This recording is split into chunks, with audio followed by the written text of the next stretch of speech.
정확히 5권의 책을 썼어요. 예, 그리고 이제 뭐 각종 라디오라든지 이런 방송도 하고 지금 또 외부 이런 단체나 기업 같은 데 가서 강연도 하고 그러는데요.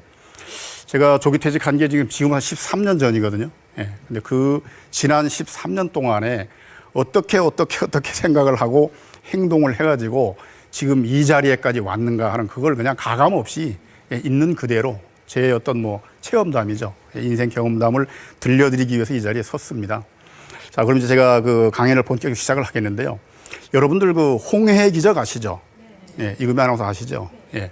그러니까 모세가 이스라엘 민족을 이끌고 이게 에집트를 탈출하다가 홍해 바다가 딱 가로막혔는데 지팡이를 딱 들어가지고 가리키니까 바닷물이 좌우로 갈라진 그런 기적입니다. 그런 기적 경험해 보셨어요? 아니요. 한 번도요. 네, 경험하기 힘들죠. 저 같은 경우는 직접 그런 홍해의 기적을 나이 50에 아주 진하게 경험한 사람입니다. 회사에서 경험한 겁니다. 그러니까 사람들이 회사 다니는 사람들을 보면 우리 이제 그 윤인구 아나운서처럼 잘생기고 유능하고 이런 분이 간부가 있어가지고 승승장구, 승진도 잘하고 일도 잘하고 앞으로 저 사람이 저 간부가 이 회사에서 굉장히 중요한 자리로 올라갈 그런 사람이다. 이렇게 이제 판명이 되면은 밥을 먹으려고 점심밥을 먹으려고 사무실을 나오든지 화장실 가려고 사무실을 나오든지 그러면은 걸어가잖아요. 그러면 사람들이 모여듭니다. 부하나 동료나 상사들이 뭐 이사님 어디 가세요? 뭐 식사하러 이렇게 모여들어요. 근데 어떤 일로 인해서 갑자기 어느 날 저 사람이 오너로부터 버림받은 것 같다. 이 회사를 나갈 것 같아. 구조조정 대상자다. 이런 소문이 딱 쫙 퍼지게 되면은 그 간부가 나와서 밥을 먹으러 가지 않습니까? 또는 화장실을 가지 않습니까? 어떻게 되죠? 모여들던 사람들이 복도에서 마주치면은 홍해가 갈라지듯이 좌우로 쫙 갈라지면서 숨어버립니다. 그러니까 저 사람이 이제 끝났다. 오너가 싫어한다. 뭐 이런 것들 때문에 마주치지 않으려고 하는 거죠. 그런 경험을 저는 나이 50에 아주 진하게 했습니다. 근데 직장인들이 이런 그 홍해의 기적을 뭐 40 후반이나 50에 많이 경험을 하는데요. 경험을 하면은 소위 요즘 그 젊은 사람들이 쓰는 말로 멘붕이 옵니다. 멘붕.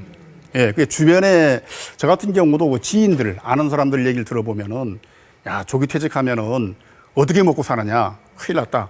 생계가 막막하지 않느냐? 이런 걸 걱정을 많이 하는데요. 저 같은 경우 제 경험을 돌이켜보면은 물론 생계도 걱정이 됩니다. 경제적인 것이 뭐 가장 먹고 사는 게 중요하기 때문에 걱정이 되지만 제일 힘든 거는 자기 자신에 대한 자존심의 붕괴가 옵니다. 저 같은 경우는 이제 고등학교에서 교편 생활을 하다가 이제 창업하는 회사에 가서 그렇게 나이 50에 나오게 됐는데 아, 이게 내가 인생을 잘못 선택했구나. 내 판단이 잘못됐구나. 특히 이제 저희 집사람 같은 경우가 제가 근무하던 학교가 이제 보성고등학교로 굉장히 유명한 명문고등학교입니다. 예, 그렇기 때문에 학교에서 회사로 가려고 할 때 굉장히 강하게 반대했어요. 아주 뭐 쌍수를 들어서 반대를 했는데 그걸 그냥 과감히 제가 뿌리치고 이제 회사로 갔거든요. 물론 가서 회사를 키웠죠. 그러나 나이 50이 그렇게 나오게 되니까 아, 그때 내가 판단이 잘못됐었구나. 아내한테도 굉장히 또 미안한 겁니다. 예, 그런 그 좌절이 굉장히 깊이 오는데 좌절 다음에 오는 게 이제 분노입니다. 분노. 예. 조금 더 나가면 이제 증오. 증오가 조금 더 나가면 뭐가 되죠? 예, 복수지심이 옵니다. 예. 근데 이게 그 어떻게 내가 일을 했는데 회사가 이렇게 그 조기 퇴직의 자리에 서게 만들 수 있느냐. 그런 것들이 굉장히 분노가 오는 거죠. 근데 이게 이런 위기에 섰을 때 그 위기를 극복하는 가장 중요한 첫 단계. 그게 뭐냐면은 정견입니다. 정견. 예, 돈도 아니요. 어떤 무슨 뭐 명상도 아니요.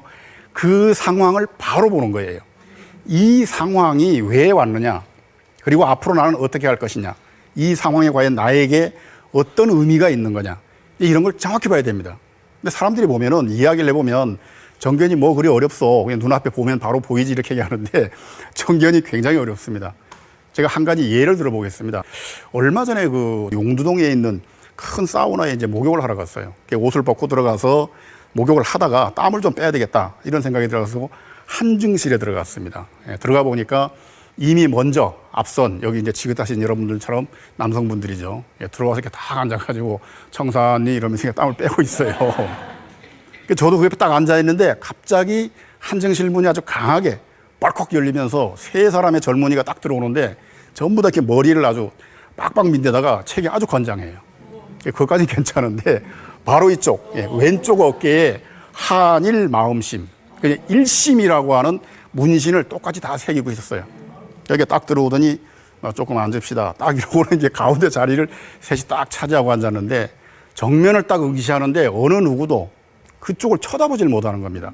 저도 물론 못 쳐다보죠.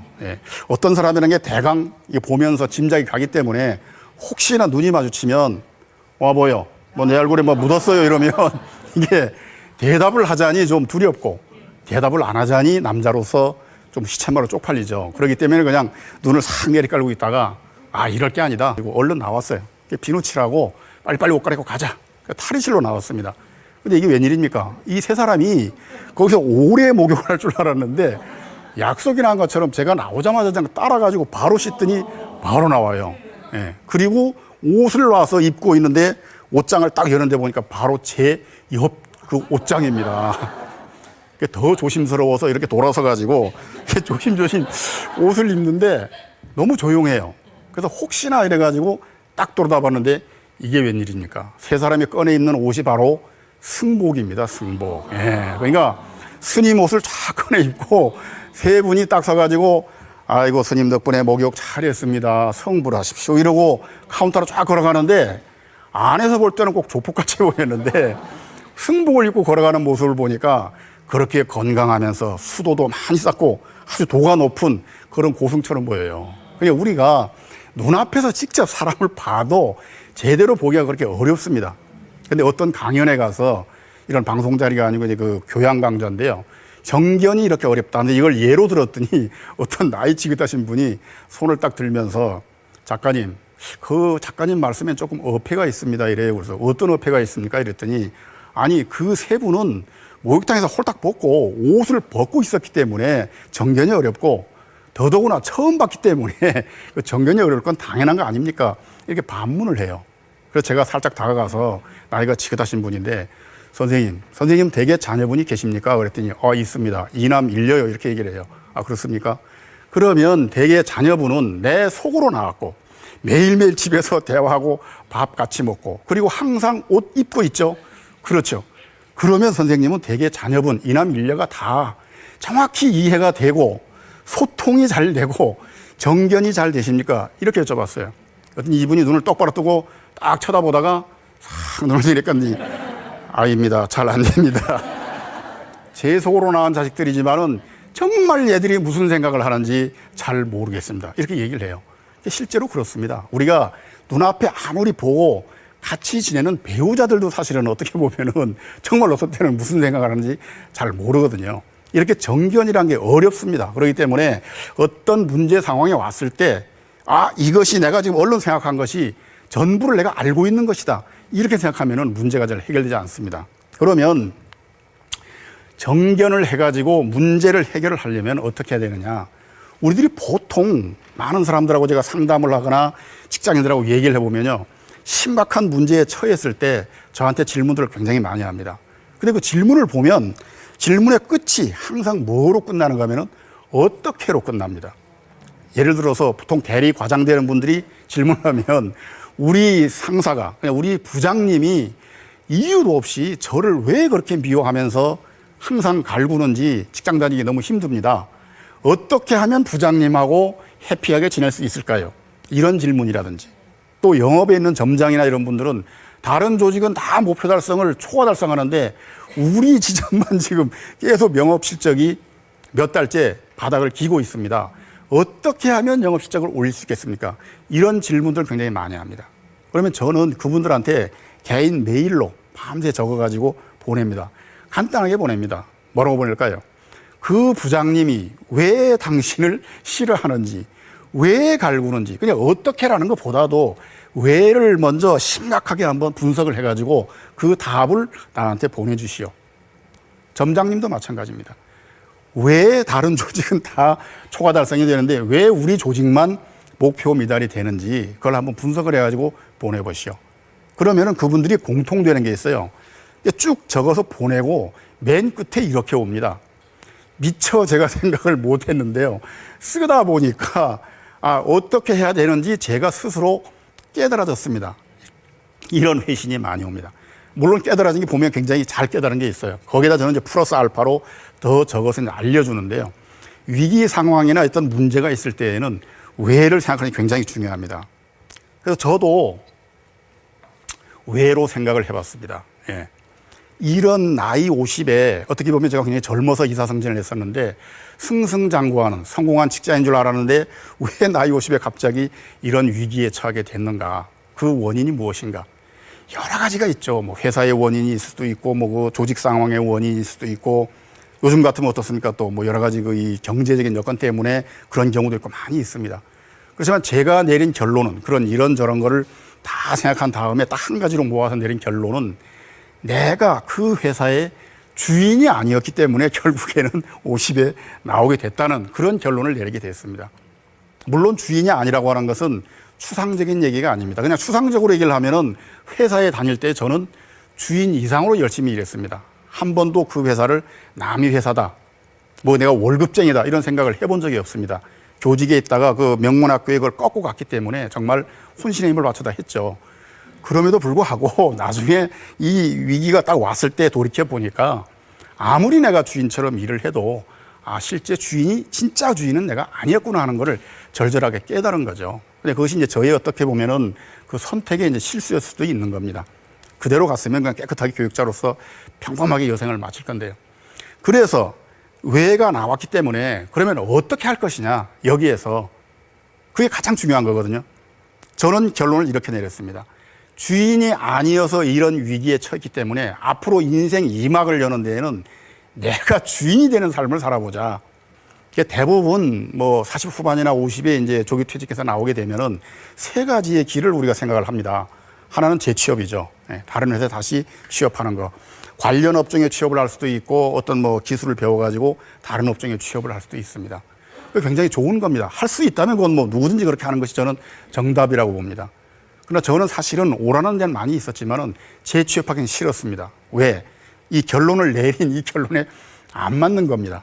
다시 가서 여기에서 그렇게 청춘을 바쳐서 했지만은 주인이 아니었기 때문에 나오게 됐는데 또 가서 내가 주인의식을 가지고 열심히 하자 이렇게 뭐 부하들을 독려하고 어떤 뭐 충성을 바치고 비전을 얘기하는 것이 싫었어요. 그래서 재취업은 저는 제껴놨고, 그 다음 두 번째가 뭐가 있는가 하면은 자영업이 있습니다. 대부분 다 뭐 장사를 해보자, 뭐 치킨집을 해보자 이런 걸 하는데 저는 이제 그런 자영업을 하면 주인이 됩니다. 자기가 사장이니까.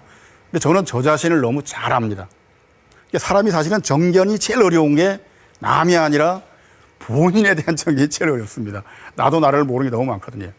근데 저는 글을 쓴다든지 어떤 사무적인 이런 데에는 굉장히 날카롭고 유능하다고 자부를 하는데 장사에는 저는 젬병입니다. 그렇기 때문에 제가 주인이 되겠다고 자영업을 하면 저는 100% 망합니다. 그래서 자영업도 제꼈습니다. 세 번째가 남은 겁니다. 그게 뭐냐? 평소에 하고 싶었던, 내가 정말로 그냥 저렇게 한번 살아보고 싶다 하는 그런 일이 있으면 그 일을 찾아가는 겁니다.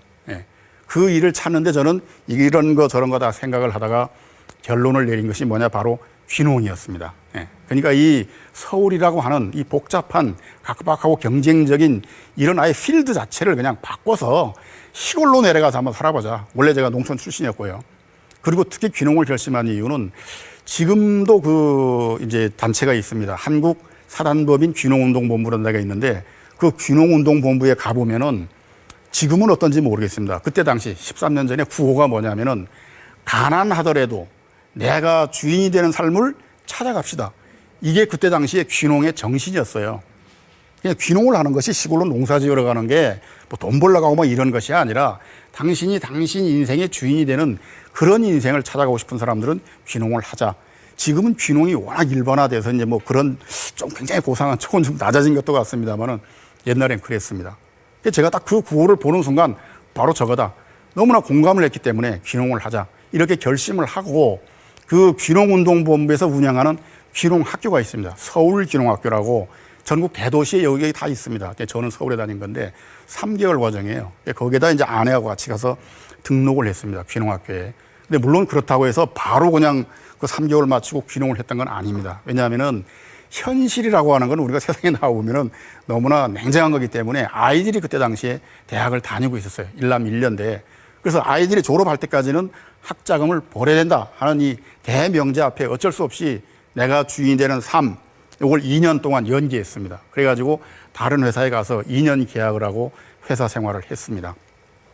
그 전에 요 귀농과 관련해가지고 라도나 인생에 대한 걸 한 가지만 꼭 짚고 넘어가야 되겠습니다. 그게 뭐냐면은 제가 다른 데 가서 이런 강연을 하면서 직장 생활의 요령에 대한 걸 쭉 얘기하고 끝에 이렇게 저는 이렇게 해서 귀농해가지고 농사지으며 삽니다. 이렇게 얘기를 하면 어떤 그 나이가 30 중반 조금 넘은 그 회사원인데 이제 손을 번쩍 들더니 질문을 해요. 질문하십시오 그랬더니 이 얘기를 들어보니까 굉장히 작가님의 인생이 멋있습니다. 남자들의 로망인데 저도 이 복잡하고 경쟁 많고 각박한 회사 생활을 접고 시골로 내려가서 농사나 지으면서 편하게 살고 싶은데 제가 어떻게 하면 되겠습니까? 이렇게 물어봐요. 그래서 제가 그분이 굉장히 실망했을지는 모르겠습니다만은 0.1초 이내로 그냥 선생님께서는 귀농 안 하시는 게 좋을 것 같습니다. 이렇게 얘기를 했어요. 그랬더니 그분이 얼굴이 빨개지면서 왜요? 딱 이러는 겁니다. 아니, 귀농은 본인의 그 자유이기 때문에 하든 안 하든 결국에는 선생님의 선택이겠지만 저한테 물어봤기 때문에 제가 답변을 하는 겁니다.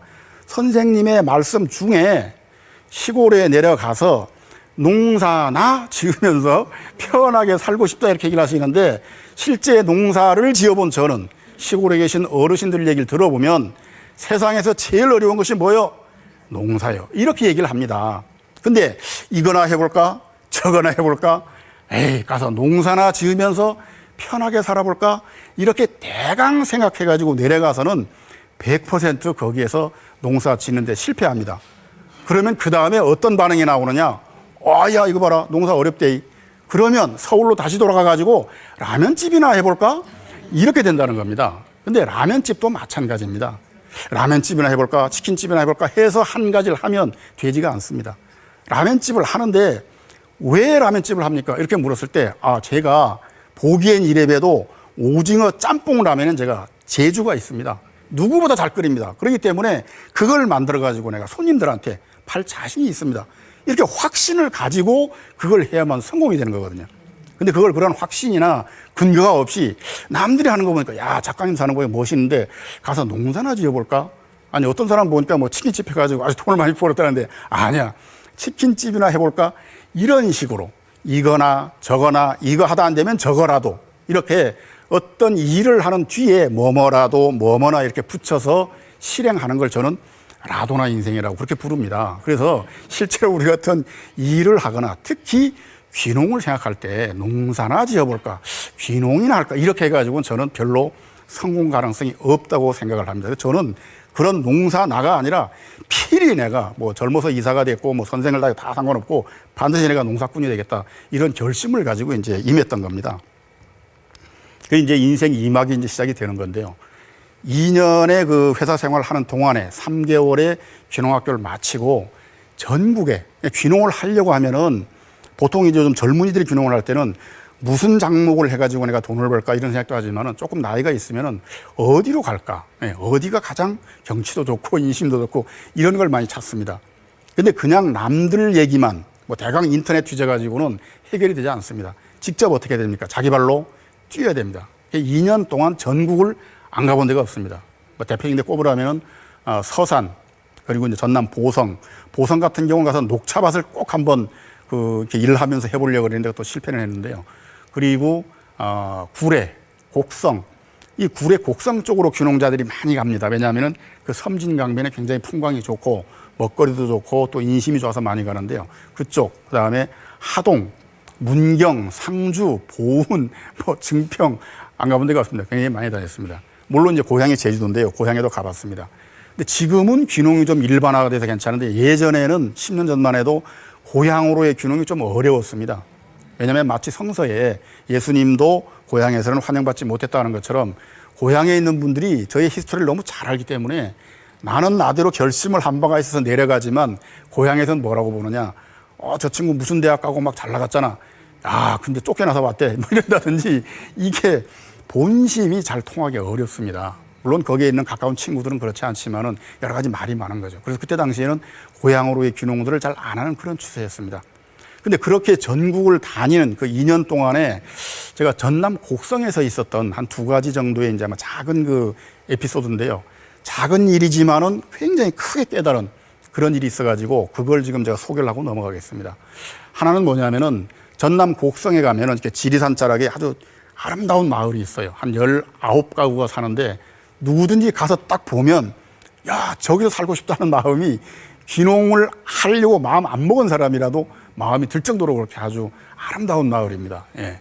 근데 그 마을 이름 제가 밝힐 수가 없습니다. 왜냐하면 거기 밝히면 사람들이 막 몰려든다고 방송에서 얘기하지 마라 그래서 말씀을 드릴 수가 없는데 그 마을은 특이한 것이 귀농을 하려고 하는 사람이 있으면 이장님이 면접을 봅니다. 예, 그러니까 워낙 그 마을이 이렇게 그 아주 아름다운 어떤 이 시족사회처럼 되어 있기 때문에 혹시 이런 그 문화가 흐트러지지 않을까 뭐 그런 염려에서 이제 면접을 보는 것 같아요.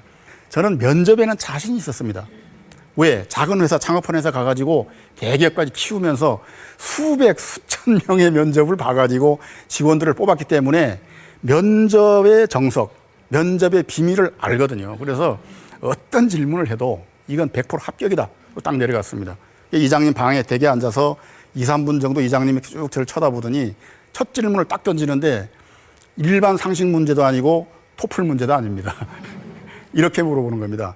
김 선생님이 우리 마을에 오시면 우리 마을 주민들을 위해서 어떤 일을 해주실 수 있는 분입니까? 이렇게 묻는 거예요. 그래서 제가 자신에 차가지고 제가 내려오면 딱 하는데 이게 없습니다. 구체적으로 생각을 해도 없어요. 그래서 얼른 방향을 바꿔가지고 면접의 정석, 면접의 정답으로 나갔죠. 이장님, 딱히 꼬집어 그런 건 없지만 저를 뽑아만 주시면 정말 성심성의껏 제가 회사도 가서 작은 회사를 큰 회사로 키운 사람입니다.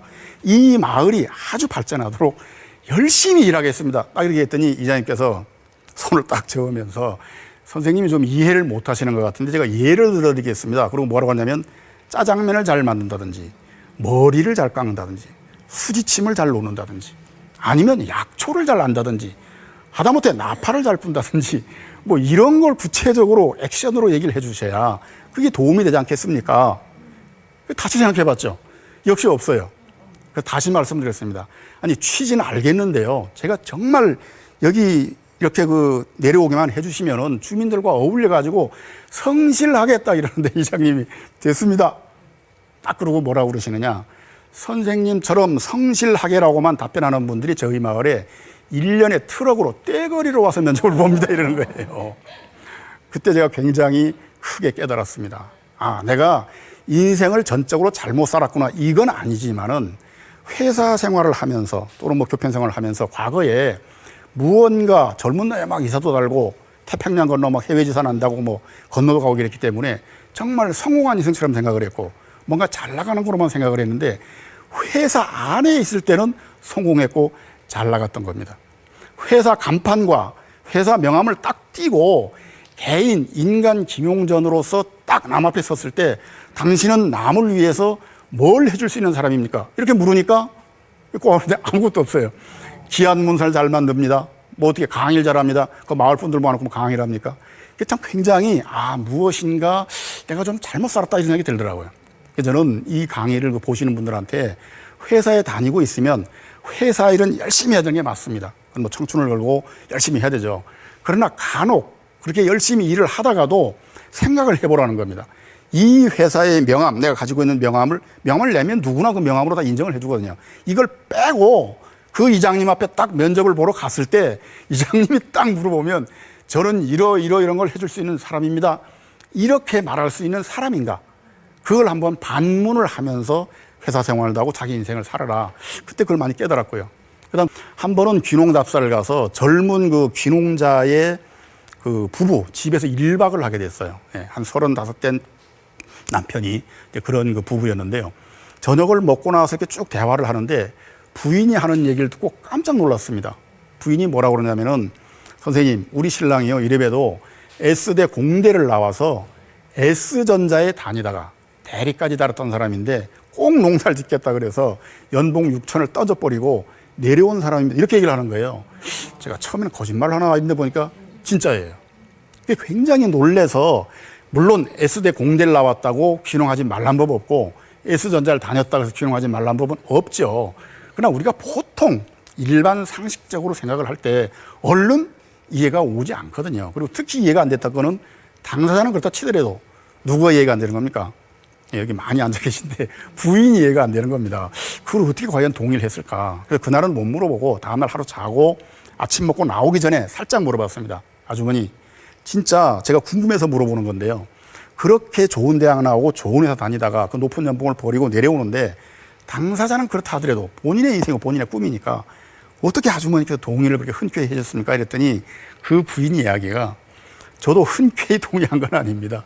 저도 아주 쌍지팡이를 짚고 극구 반대를 했던 사람입니다.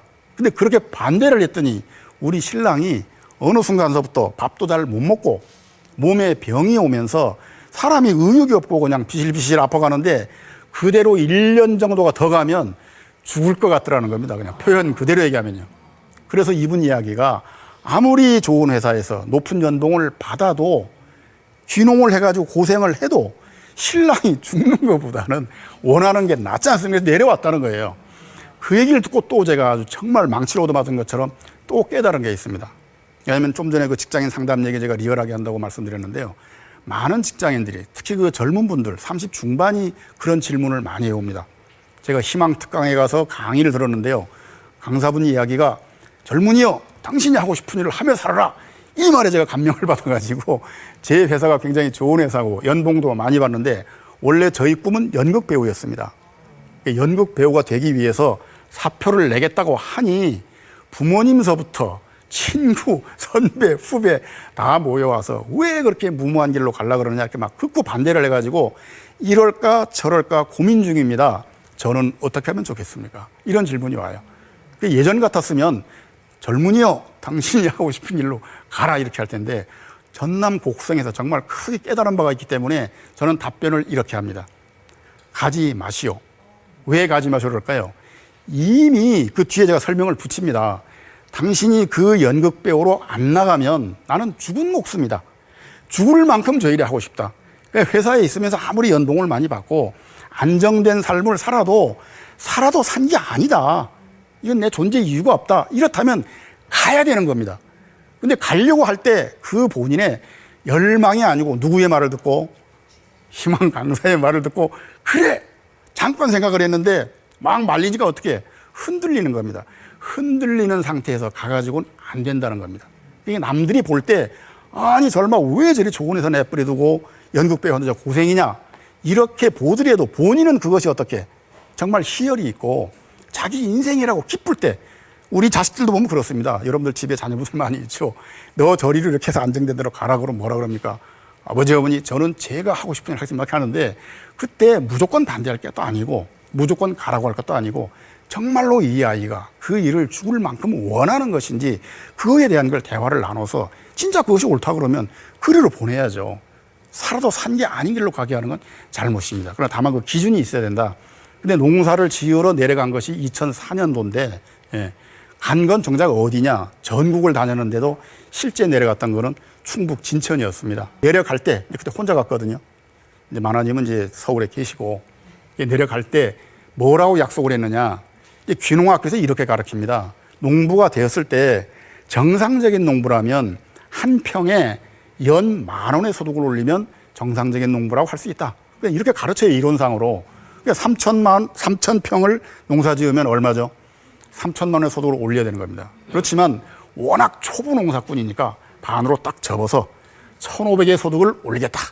이렇게 아주 당당하게 어부인께 이야기를 하고 1,000만 원을 드리고 500만 원은 내가 쓰겠다. 왜? 그 해에 농사가 끝나면 네팔에 여행을 가기로 계획이 돼 있었어요. 그게 왜냐하면 귀농학교 동기 중에 나이가 좀 어린 후배인데 이 친구는 바로 귀농을 했습니다. 귀농학교 마치고. 근데 이 친구가 농사 딱 10월까지 다 짓고 11월 달에 어디로 가느냐? 네팔로 가는 겁니다. 가서 수염도 기르고 머리도 쫙 기르면서 11월, 12월, 1월, 2월, 3월, 4월부터 농사가 시작되거든요. 그게 이제 농사꾼들이 아주 좋은 점이죠.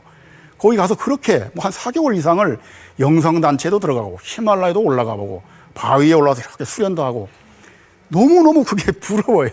그래서 나도 이제 직장을 마치고 농사를 지러 내려가니까 한번 동생 같이 가보자 그랬더니 형님 그 정도 가려면 500 정도가 필요합니다. 그래서 딱 500을 제가 쓰겠다고 얘기를 한 겁니다. 근데 그러고 내려갔어요. 내려가서 농사를 짓는데 굉장히 힘들었는데 경운기, 중고 경운기 하나 그리고 관리기라는 게 있습니다. 그 두 개를 사가지고 원 없이 딱 표현을 하자면 해 뜨면 한 5시 반이 되면 밭에 나가서 엎어지고 해 지면 들어와서 방에 엎어지는 그런 1년을 그냥 아주 정신없이 일하고 살았습니다. 얼마나 그랬냐면 3개월 지나니까 여기 혹시 선생님들 중에 다이어트 해야 되겠는데 사람 빠진다 이런 분 있으면은 딱 내려가서 그렇게 빡세게 3개월만 밭일을 하면 정확히 10kg가 빠집니다.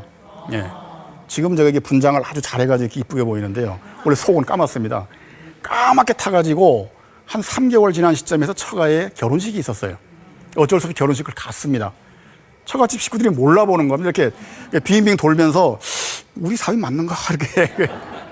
그럴 정도로 아주 빠지고 까매지고 힘든 그런 시절이었습니다. 왜냐하면 먹는 게 힘들어요. 혼자 해 먹어야 되기 때문에 농사를 짓다 보면 그게 힘듭니다. 일을 하면 제때도 이렇게 갖다 대면 좋은데 아주 힘들 때는 어떤 일이 있었느냐. 하나의 에피소드인데요. 저녁에 들어왔는데 너무 힘들어요. 밥은 밥통에 있는데 반찬을 못 하겠는 겁니다. 어떻게 하느냐. 냉면 그릇에다가 진천 막걸리 사다 놨던 걸 따라가지고 거기다가 밥을 말아서 먹는 겁니다. 근데 굉장히 재미있습니다. 일석삼조입니다. 배도 부르고 먹으면서 동시에 거나하게 취하고 다 먹고 나면 그냥 쓰러져서 자면 됩니다. 이제 그렇게까지 생활을 했는데요. 그 중에 제일 제가 기억에 남는 에피소드를 말씀드린다면은 이제 호박을 심었지 않습니까? 아주 뭐 청운의 꿈을 품고 호박을 심었는데 동네 어르신이 그래요. 호박은 일반 작물이 아니기 때문에 옥수수도 많이 팔리고 이렇게 고추도 많이 팔리지만 호박은 좀 특수한 거기 때문에 판로를 잘 확보해야 돼요. 이렇게 얘기를 해요. 그래서 제가 아는 사람한테 부탁을 했습니다. 그랬더니 경북 어디에 큰 엿공장인데 거기에 공장장님하고 선이 연결이 됐어요.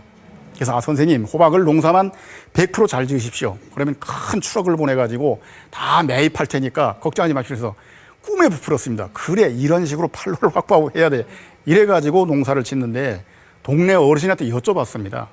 호박을 잘하려면 가장 중요한 걸음이 뭡니까? 이렇게 했더니 어르신이 좀 멈칫멈칫하다가 글쎄 할란가 모르겠는데 호박에 제일 좋은 것은 뭐니 해도 인분이요. 딱 이러는 겁니다. 그래서 인분이 가장 좋다. 무슨 복합비료다 이런 것처럼 비료가 아니라 그게 가장 좋다? 그럼 그걸 갖다 주자. 제가 이렇게 새들어 살던 방 하나 얻어 살던 집 밖에 큰 고무통을 묻어놓은 그 푸세식 화장실이 있었습니다. 그걸 이제 퍼서 날라가지고 주는데 이게 도시에 살던 사람이 다 그렇습니다. 농사를 지으면서도 뭔가 생각이 좀 뭐 여러 가지가 복잡해요. 잠깐 딴 생각을 하다 보니까 지구 가는데 쇼트닝통이 이 튀어나온 돌에 딱 걸리면서 팍 튄 겁니다. 어디로 튀었을 거예요? 저기로 튀어야 되는데 안쪽으로 탁 튀어가지고 얼굴과 상반신에 전부 범벅이 되었습니다. 그냥 상식적으로 생각을 해보십시오. 도시에 살고 회사에서 뭐 승승장구하던 뭐 젊은 이사였다 그러고 사무직이기 때문에 항상 와이셔츠 다려가지고 넥타이 메고 일하던 사람이 이걸 뒤집어 썼으니까 얼마나 처참합니까? 냄새는 또 얼마나 강합니까? 근데 희한한 것이 거짓말 하나도 안 보태고 처참하지가 않고 기뻐요. 이게 내가 정말 이제 농사꾼으로 가는 이런 과정이구나. 김 이사가 언제 이렇게 인분 뒤집어 써보겠냐. 정말 나는 제대로 가고 있다. 웃음이 나오더라고요. 그래서 그때 느꼈습니다. 귀농본부에서 주인이 되는 삶을 살자는 의미가 무엇이냐. 돈 많이 벌자는 게 아니고 남이 시켜서 하는 일이 아니라 내 스스로 하는 일이기 때문에 인분을 뒤집어 써도 즐거운 삶을 살자. 그런 이야기였구나. 그런 깨달음이 있었어요. 그냥 별별 데서 희한한 깨달음이 다 나오더라고요. 어쨌든 그렇게 1년 동안 농사를 열심히 지었는데 10월 말이 되면 농사가 다 끝납니다. 콩 다 털고 결산을 했습니다. 어떻게 됐을까요? 1,500 벌었을 것 같습니까? 얼마에? 150 정도요? 감사합니다. 150 벌었을 거라고 하는 것도 굉장히 늦게 봐주는 겁니다. 결산을 해보니까 마이너스 250만 원입니다. 왜냐하면은 농사를 크게 지으려고 하면 그만큼 비닐 멀칭을 다 해야 되고 기계 써야 되고 고추도 7천대 혼자 못 답니다. 그냥 아줌마 대서 심고 아줌마 대서 따고. 호박은 어떻게 되느냐? 호박은 400구덩이 800포기를 심었는데 33통 건졌습니다. 호박을. 왜? 제가 그렇게 의욕적으로 뒤집어 쓰면서 웃어가면서 갖다 준 인분을 호박이 먹을 줄 알았는데 풀이 먹고 더 빨리 자라가지고 그 풀 속에서 나중에 보니까 그걸 녹는다 그러는데 호박 덩쿨이 다 녹아버렸어요. 없어졌어요. 그래서 그나마 질긴 놈들이 조금 이렇게 호박을 달아가지고 33통. 그 다음에 쥐눈이 콩도 풀이 또 그냥 이게 뭐 계속 위로 올라와서 가을에 풀이 노랗게 되면서 탁 쓰러졌는데 콩이 안 보이는 겁니다. 물론 이제 수확을 나중에 할 때에는 그거 다 제끼고 콩을 수확을 했지만은 결국엔 250만 원 손해를 봤습니다. 그런데도 그게 농사가 끝났을 때 제가 방을 얻어서 살던 그 주인집 어르신이 이제 75된 어르신인데요. 항상 처음 가서 농사 지을 때 이런 얘기를 하는 겁니다. 창고빵 김씨, 제가 창고빵을 빌려 살았기 때문에 창고빵 김씨 언제 서울로 돌아갈지요? 아, 멀쩡한 사람이 여기 와서 왜 그러는겨? 이렇게 매일 걱정을 하는 겁니다. 근데 1년 농사를 딱 지고 끝났을 때 그 아저씨가 하시는 말씀이 김 선생, 농사를 짓긴 짓겠구만. 그 순간에 회사에 있을 때 뭐 회장이나 높은 사람이 김 이사 정말 일 잘했어. 이 칭찬보다도 그 순간에 그 어르신이 해주는 그 칭찬이 인생에서 제일 환희해찬, 아주 환희해찬 그런 순간이었어요. 그렇게 이제 일을 하고, 한 가지 있죠. 500 가지고 어디 간다고 그랬죠? 네팔 간다고 그랬잖아요. 갔을까요? 그래서 정답을 다 아시네요. 그게 참 정견을 잘 하시니 저는 정견이 안 돼가지고 서울로 올라와서 아내한테 들이댔습니다. 동생한테 다시 물어봤어요. 야, 500을 못 벌었다. 그랬더니 동생이 형님 500 아니고 최소로 줄이면 150이면 됩니다. 이러는 거예요. 그러면 가능성이 있다. 그래 아내한테 가서 내가 얼마나 열심히 있는지 알지 않느냐. 아내가 중간중간에 와서 보고 왔거든요. 울고 간 적도 있습니다만 왜 이렇게 사냐 이러고. 근데 어쨌든 열심히 일했기 때문에 네팔 가야 되겠다. 150 다오. 그래서 손을 벌렸어요. 아내가 줬을까요? 안 줬을까요? 못 간 거 보면 이제 안 준 거죠. 아내 이야기가 현실을 냉정하게 봐라. 당신이 정말 열심히 일한 거 안다. 동생하고 약속한 것도 안다.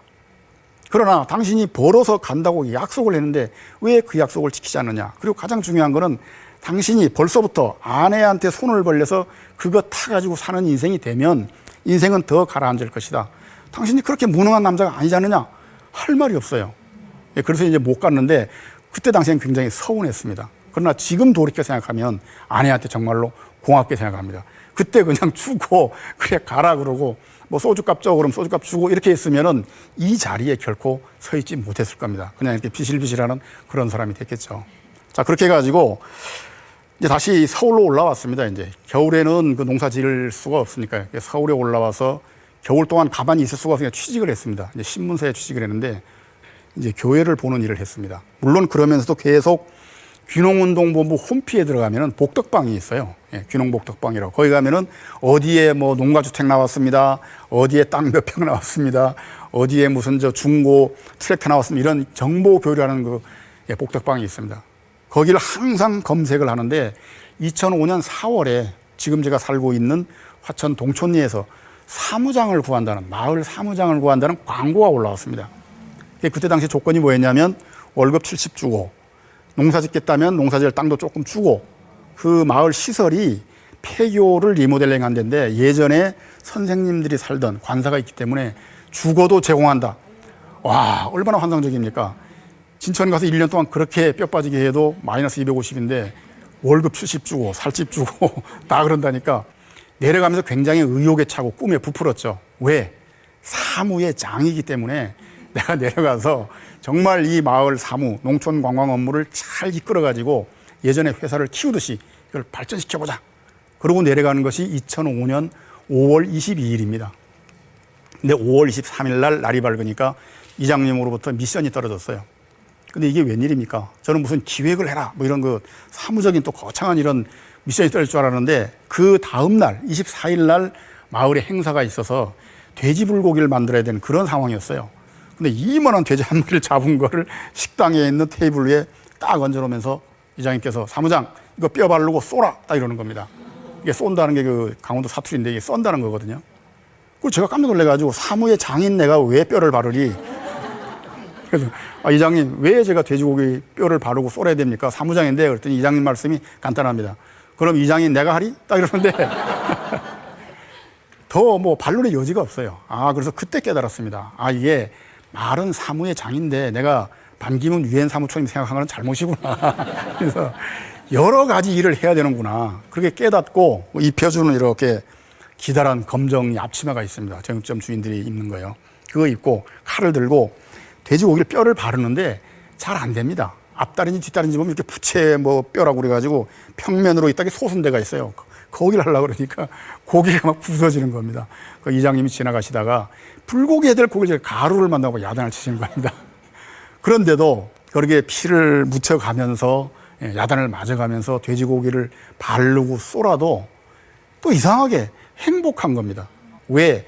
내가 열려고 하는, 내가 가고자 하는 인생 2막이 분명히 있기 때문에 꿈이 확실하게 있었기 때문에 남들은 그게 뭐 그리 대단하냐 중요하냐 할지 모르지만은 내 속에 확신이 있었기 때문에 언제 그 잘 나가던 김이사가 칼 들고 이거 하고 고기 쏘라 보고서 얼마나 재밌어 그냥 그러고 막 그냥 사정없이 가루로 만들었죠. 예. 그래가지고 잘 미션을 성공시키고 그 후에 한 1년 정도 이제 그 동촌리에서 사무장 역할을 했습니다. 손님들이 오면은 상 차리고 음식 나르는 일, 숯불 피워서 고기 굽는 일. 지금도 제가 숯불을 잘 피웁니다. 새벽 2시까지 먹고 놀면서 아저씨 소주 가져와 그러면 또 그냥 자다가 일어나 또 소주 날라야 되는 일. 예. 다음 날 밝으면 숙소 이불 켜고 챙겨야 되는 일, 청소하는 일, 특히 화장실 청소. 화장실 청소가 어렵다는 것이 아니고 여자 화장실까지 다 청소를 해야 되기 때문에 머리 시끄끗한 사람이 어려움이 좀 많이 있었습니다. 어쨌든 그렇게 잘 견뎌나갔는데 이 중간에도 에피소드가 하나 있었어요. 지금 생각해도 굉장히 좀 가슴이 먹먹한 일인데 그게 뭐냐면은 화천에는 산천어 축제가 있습니다. 예, 그게 이제 매년 1월에 하는 건데 그 다음에 1월이죠. 2006년 1월인데 엄청난 손님들이 오기 때문에 저희 마을에도 우리 마을에도 손님들이 많이 옵니다. 일이 바빠서 막 뛰어다니다 보니까 화장실 청소하는 걸 제가 깜빡한 겁니다.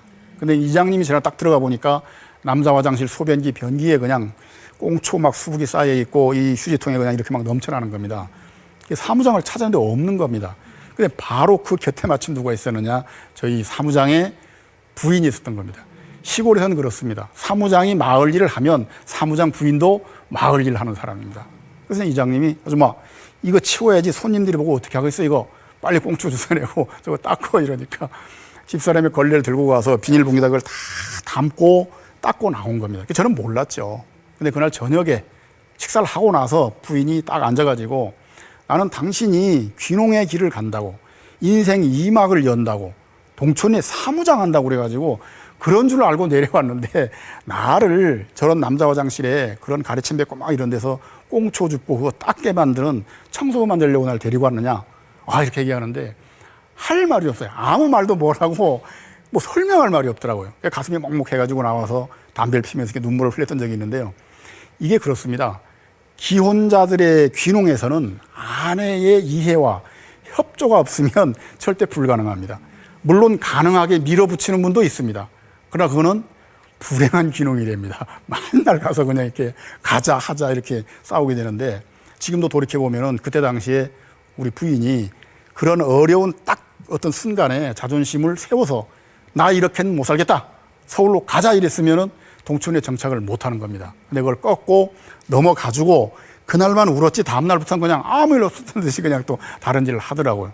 지금도 역시 굉장히 저는 고맙게 생각을 합니다. 자, 그렇게 해서 1년 정도 사무장 일을 마치고 특히 제가 이장님을 잘 만났어요. 인생이 가는 데에는 어떤 귀인을 만나야 됩니다. 저희 이장님이 사무장 하원하고 난 다음에 농지를 사고 또 집을 짓고 이런 데 도움을 많이 주셔가지고 굉장히 빠른 속도로 정착이 됐습니다. 이게 이제 제가 살고 있는 화천 동촌입니다. 저 멀리 보이는 호수가 이제 8호호고요. 이 화천읍에서 동촌리로 넘어가려고 하면은 해발 600이 되는 굉장히 높은 고개입니다. 귀가 이렇게 이명현상이 맹 하고 옵니다. 그 고개 위에서 찍은 사진인데요. 굉장히 풍광이 좋을 뿐만 아니라 제가 자랑할 수 있는 거는 아주 주민들의 인심이, 마을 주민의 인심이 굉장히 강원도 산골 인심이 아주 후한 그런 마을입니다. 요거는 이제 제가 집 뒷밭에 거름을 펴는 장면입니다. 텃밭 아니죠. 그 25톤 트럭으로 거름을 실어 오면 저렇게 손수레로 편 다음에 이렇게 삽으로 다 일일이 펴니다. 요거는 고추를 심는 장면인데요. 진천에서 7,000대 심었었지만 지금은 매년 300대만 심습니다. 먹고 남아서 좀 남도 주고 뭐 일부 팔기도 하고요. 이제 고추 수확하는 거고요. 이거는 고추하우스 옆에 콩밭을 매년 만듭니다. 이제 관리기라는 기계인데 저 기계로 이렇게 고랑을 만드는데 저 밭은 지금 트랙터로 갈아준 건데 동네 동생들이 와서 갈아줍니다. 콩밭을 만들어서 2달이 지나면 저런 모습이 됩니다. 예. 저희 가을이 되면 콩깍지가 달리죠. 수확해가지고 매주를 써서 장을 담가서 먹습니다. 이건 집 앞에 있는 밭을 만든 거고요. 이거는 집 앞에 그렇게 농사를 지으면 이렇게 우거집니다. 예. 이거는 저희 그 집사람하고 이제 옆에 그 들깨를 심는 장면인데 저는 항상 이렇게 부인이 나오면 이렇게 격려를 합니다. 제가 아무리 잘났어도 아내의 협조가 없었다면 불가능한 거거든요. 예, 들깨가 자라면 저렇게 수확을 합니다. 요거는 제가 800평밖에 농사를 안 짓기 때문에 작업자족이니까요. 가급적 남는 시간에 동네 일을 같이 하려고 많이 애를 씁니다. 저희 집 옆에 이장님 표고밭이 있는데 거기에 새로운 표고목에 종균 넣는 작업입니다. 저렇게 들어 올려가지고 작업대에 올려주면 드릴로 구멍을 뚫고 저 아래로 내려보내면 아줌마들이 그 구멍에다 종균을 넣어서 하우스 안에 세우고 물을 주면 표고가 열리는 겁니다. 요건 동생들하고 이제 4월 달 되기 전에 농사 시작되기 전 농한기 때 고로쇠 채취를 합니다. 물론 산림청에 허가를 얻어서 합니다. 지금 해발 800 정도 되는 지점인데요. 작업하러 갔다 찍은 사진이고요. 그리고 한 가지 더 보여드릴 거는 제가 지금 53년생이니까 우리 나이로 63입니다. 그러나 아직도 동촌에서는 청년 회원입니다. 그러니까 저희 마을 청년회를 하는 장면입니다. 청년 회원도 아무나 뽑아주지 않습니다. 제가 52에 갔는데 3년 동안 이 친구들이 지켜보다가 55일 때 형님 그냥 청년회 들어오십시오. 이제 청년 회원이 된 겁니다. 그냥 굉장히 명예스러운 청년 회원입니다. 자, 근데 제가 한 가지 더 말씀을 드릴 게 뭐냐면요. 어쨌든 그런 여러 가지 치열한 과정을 거쳐가지고 동촌 내에 저렇게 농사를 짓고 살게 정착이 되지 않습니까? 그래서 이제는 내가 꿈꾸는 바가 이루어졌으니까 어떤 그 절벽의 끝이라는 것이 아니라 내 인생의 막이 이 막으로 이제 끝이로구나. 이렇게 안심을 하고 딱 정하는 순간에 인생이라는 게 묘합니다. 어느 것이 끝이구나 하는 순간에 반드시 그 끝이 새로운 시작으로 이어지더라고요. 예.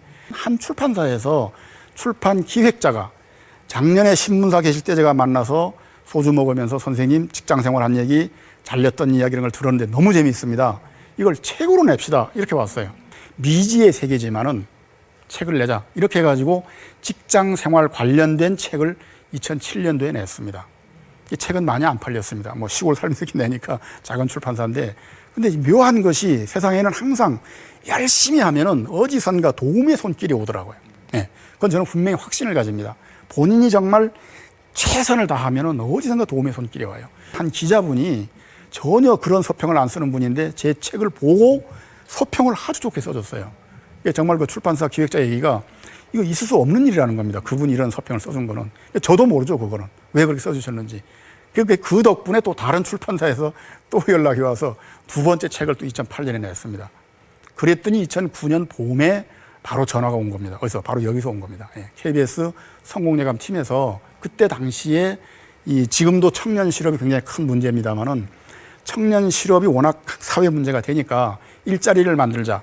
청년들의 어떤 이 실업 문제를 해결하자 이런 캠페인을 하고 있었어요. KBS가. 근데 그 성공예감팀에서 직장인 그 성공학이라는 고민 코너를 만들어가지고 이걸 가지고 방송을 하려고 합니다. 그 코너를 맡을 수 없습니까? 이제 이런 전화가 왔어요. 그래서 저는 이게 스튜디오로 나와서 하는 건 줄 알고, 예, 저는 못합니다 이랬더니 그냥 전화로 연결해서 하는 거니까 상관없습니다. 그래서 이제 그 방송을 맡아가지고 진행을 하게 됐는데요. 제 자체가 원래 그런 뭐 승승장구하는 그런 사람이 아니었기 때문에 워낙 우여곡절이 많았기 때문에 아주 리얼한 그런 현실적이고 직설적인 그런 상담을 많이 했습니다. 가장 기억에 남는 것이 어떤 거냐면은 한 대리분이 저한테 질문을 했는데 동기생이 21명인데 20명이 3년 전부터 다 승진해서 과장이 됐는데 본인만 아직도 대리라는 겁니다. 그래서 회사가 나를 나가라고 하는 것 같은데 어떻게 회사가 나한테 이럴 수 있는지 그냥 나가자니 억울하고 패배자인 것 같고 있자니 그렇고 어떻게 하면 좋습니까? 그런 질문이 왔어요. 그래서 제가 방송에서 답변을 해줬습니다. 그냥 나가면 패배자인 건 맞습니다. 그렇기 때문에 인생은 질긴 놈이 이기는 거니까 끝까지 살아남아서 승진을 하십시오. 나가더라도 만약에 과장을 달고 나가십시오. 왜? 그냥 나가면 영원히 과장 못 따라서 옮긴 사람이다. 이런 낙인이 붙기 때문에 과장 달고 나가시오. 그리고 한마디를 더 했어요. 회사가 왜 나한테 너무한다 이렇게 하는데 제가 볼 때에는 21명이 다 20명 올라가고 그대만 남았다는 걸로 봐서 문제는 그대에게 있는 것 같다. 그러니까 다른 사람 회사 탓하지 말고 당신의 문제가 뭔지 그걸 잘 찾아가지고 그걸 고칠 생각을 먼저 하시오. 이렇게 상담을 하고 방송을 마쳤습니다. 근데 30분 있다가 전화가 왔어요. 그분이 전화한 겁니다. 무슨 전화? 항의 전화입니다. 예. 작가님, 저도 제가 그렇게 잘난 사람이 아니라는 건 압니다. 예. 그렇지만 방송에서 승진 못해가지고 괴로워서 하소연하는 사람한테 위로와 격려는 못할 망정 있는 그대로 염장을 지를 수가 있습니까? 예, 굉장히 화가 납니다. 이렇게 항의를 하는 거예요. 그래서 제가 얘기했죠. 물론 좋게만 얘기할 수 있지만 그렇게 얘기해서는 도움이 안 되기 때문에 제가 아픈 데를 찔렀습니다. 죄송합니다 이랬더니 그분이 전화를 끊으면서 하는 얘기가 염장을 질러서 제가 화는 났지만 수많은 동료들하고 주변에 얘기를 해봐도 솔직하게 작가님처럼 얘기한 사람은 한 사람뿐이었습니다. 그래서 화는 나지만 시원하고 굉장히 감사합니다. 그리고 전화를 끊어요. 그래서 그때 더 확신을 가지고 두루뭉술한 얘기보다는 정말로 제대로 직설적인 얘기를 해준 것이 낫구나 그래가지고 더 열심히 현실적으로 상담을 한 결과 굉장히 그 반응이 좋아가지고 2009년부터 금년 이제 6월 10일까지 7년을 이제 상담을 했습니다. 제가 그 직장인 성공학에 대한 이 섭외가 처음 왔을 때 그때 당시에 진행자였던 분이 저한테 한 얘기를 제가 들려드리면서 마치겠습니다. 제가 잊을 수가 없는데요. 그게 뭐냐면은 저희가 이러이러한 코너를 7분짜리를 만들어가지고 직장인 성공하기를 이름 붙이고 작가님께 맡기려고 합니다. 이렇게 이제 전화가 왔는데 제가 얘기를 했습니다. 저는 그 코너를 맡을 수가 없습니다. 왜 그렇습니까? 그래서 직장인 성공학 코너인데 저는 성공한 줄 알고 회사에서 막 열심히 했는데 나이 50에 결국에는 나오게 됨으로써 끝이 실패를 한 사람입니다. 실패한 사람이 어떻게 성공한 그런 성공학을 맡을 수 있습니까? 이렇게 했더니 그 진행자분이 이렇게 얘기하는 겁니다. 바로 그런 커리어 때문에 경력 때문에 저희가 작가님한테 부탁을 하는 겁니다. 성공만 한 사람, 큰 회사에서 빨리빨리 높이 올라가 가지고 화려하게 성공을 한 사람은 이렇게 하면 성공한다라고 말은 하지만 그것이 너무나 거리가 있다. 그러니까 보통 직장인들, 평범한 직장인들의 고민을 깊이 있게 공감을 못합니다.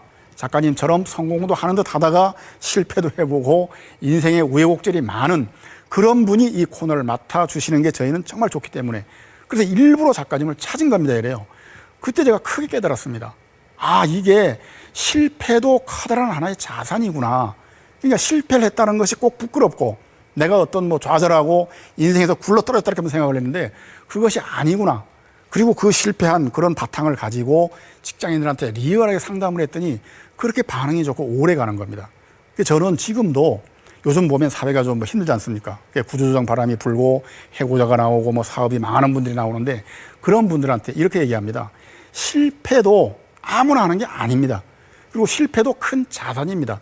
그러니까 그 실패했다고 끝이라 그래서 엎어져 버리면 그걸로 끝입니다. 그러나 다시 일어선다면은 앞을 내다보고 반드시 나중에 그러한 실패가 본인한테 큰 자산이 되기 때문에 힘을 내십시오. 그냥 억지로 힘내는 게 아니고 정말 내가 이 남이 못하는 자산이다 이런 확신을 가지고 열심히 하시면 반드시 인생 이막이 열릴 것입니다. 들어주셔서 감사합니다. 마치겠습니다.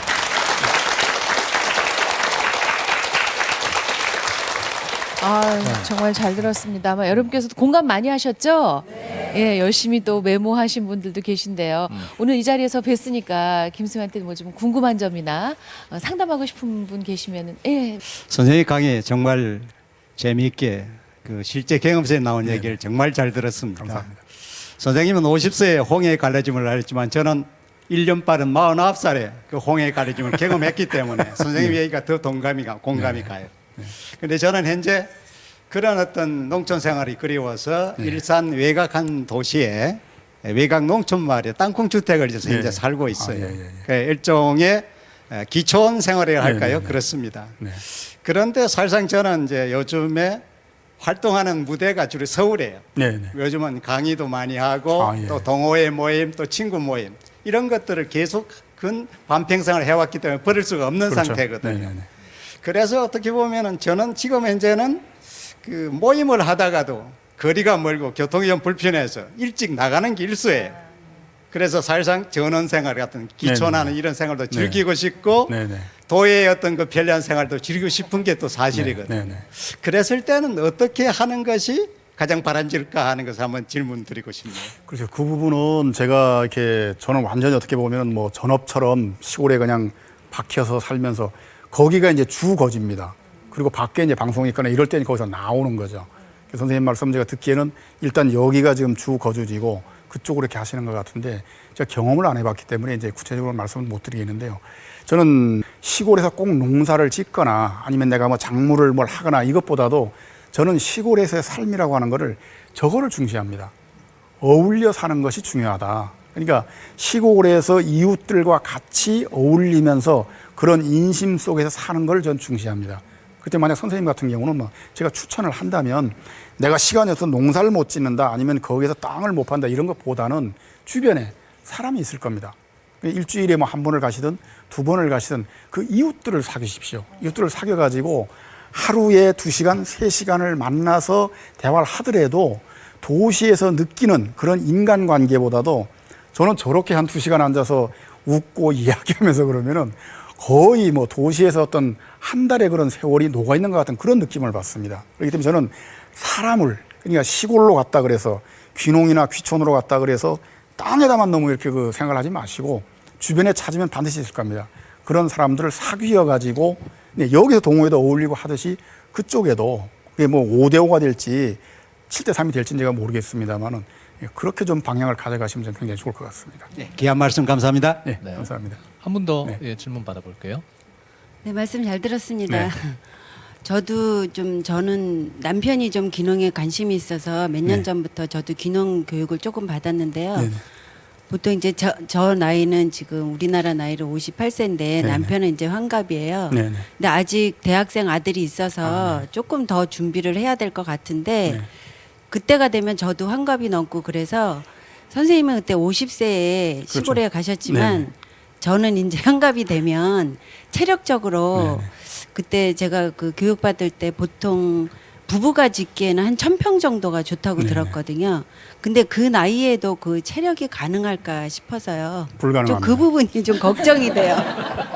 불가능합니다. 그러니까 저도 지금 800평 정도인데 이제 52살 때부터 농사를 그렇게 좀 여러 가지를 했지만은 그런 게 있습니다. 시골에는 가서 밭을 구입을 해서 이제 농사를 지으면 그걸 묵밭이라고 그러는데 논리잖아요. 막 그냥 농사 안 짓는다든지 농사를 지어도 엉터리로 지으면은 동네 분들이 더 괴로워합니다.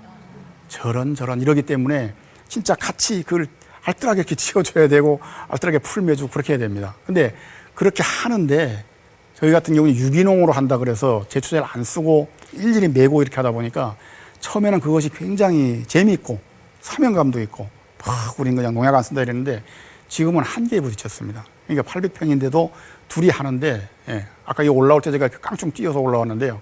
허리가 아파서 이렇게 올라가는 게 불편합니다. 그러니까 실제로 그러실 경우에는 너무 농사에 포커스를 저는 안 맞추는 게 좋다고 봅니다. 제가 권장한다면은 200평 정도.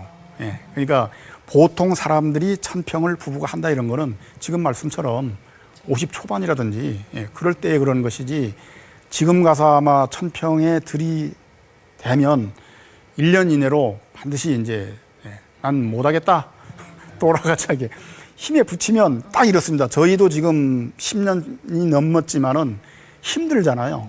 제가 힘들면 막 원고가 밀렸는데도 풀을 막 매야 되고 그러면 짜증을 어디다 부릴까요? 그렇게 격려하고 존경하는 만화님한테 짜증을 부리고 반대로 집사람이 제가 안에서 막 급한 원고나 강의 준비가 있어서 아침마당 같은 게 있으면 그냥 거의 뭐 몇 날 며칠 원고만 하니까요. 그럼 밖에서 혼자 막 풀을 매야 되니까 들어와서 제가 일하는 걸 알면서도 어떻게 또 짜증을 부립니다. 그렇기 때문에 시골 가면은 딱 특성이 한 가지입니다. 부부가 24시간 붙어 있다는 겁니다.